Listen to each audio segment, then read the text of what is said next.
बच्चों, ये सीन और स्वाद खानदान के हुरूफ हैं। मेरे साथ इनकी आवाजें दोहराएं।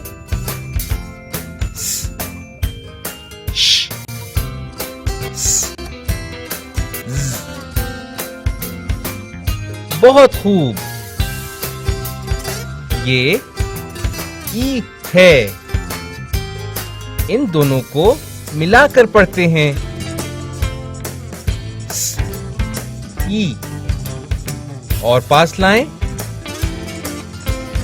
स, ई, सी। दोबारा बोलें। स, ई, सी। जबरदस्त। स और स खानदान के सारे हुरूफ ई के साथ इसी तरह जोड़े जाते हैं। आइए इन सारे अल्फाज को मेरे साथ बोलें। सी, शी, सी, जी। बहुत आला, शाबाश। ये देखें, ये बा है। ये भी हम सीख चुके हैं। ब, आ, बा। अब बा को सी के साथ मिलाकर पढ़ना है।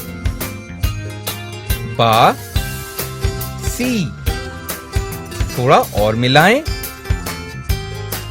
बा, सी, बासी। एक बार और दोहराएं।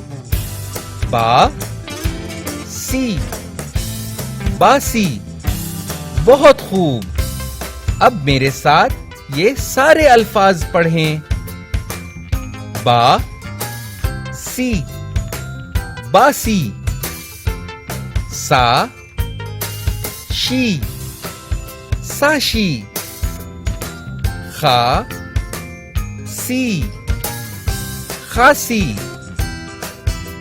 रा, जी, राजी। वाह भाई, शाबाश। अब आप इन सारे अल्फाज को खुद से बोलने और लिखने की मश्क करें।